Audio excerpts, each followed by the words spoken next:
Abibata Diakité est gauchère. Elle habite le quartier Sopim, dans la commune de Koumassi. Pour elle, il n'y a aucun complexe à utiliser cette main. Comme le droitier, Abibata travaille, range la table avec habileté. Et pourtant, pendant la petite enfance, les choses n'étaient pas aussi faciles. Sa mère l'obligeait à utiliser la main droite. Malgré tout, Abibata ne changera pas. J'ai la facilité d'utiliser les deux mains, mais pour quelqu'un qui est beaucoup plus proche, il saura que j'utilise que la main gauche pour plusieurs choses. Pour certains spécialistes, la différence entre droitier et gaucher se situe dans le cerveau, précisément au niveau du corps calleux, une région qui permet la communication entre les deux hémisphères du cerveau. Ces gauchers minoritaires suscitent curiosité et font souvent l'objet de critiques dans la société. C'est mon entourage qui pose un peu problème parce que souvent il m'interpelle. Pourquoi tu fais ta main gauche? C'est un peu bizarre, je suis un peu frustrée. Parfois ça dépend des personnes.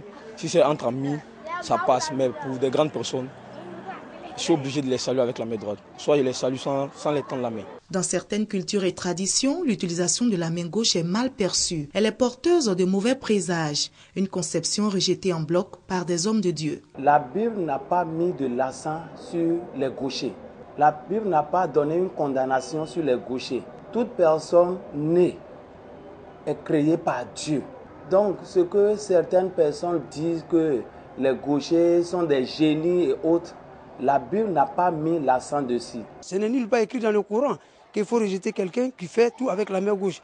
Simplement, seulement, ne mange pas seulement avec la main gauche. C'est ce que l'islam nous dit. Si certains parents obligent leurs enfants dès le bas âge à changer de main, d'autres par contre n'y trouvent pas d'inconvénient. Ma fille est gauchère, il n'y a pas de problème. Elle se sent beaucoup plus à l'aise en le faisant. Donc moi, je n'ai pas de pression à lui mettre pour dire non, il faut écrire forcément avec la main droite. Selon les spécialistes, être gaucher n'est pas une fatalité.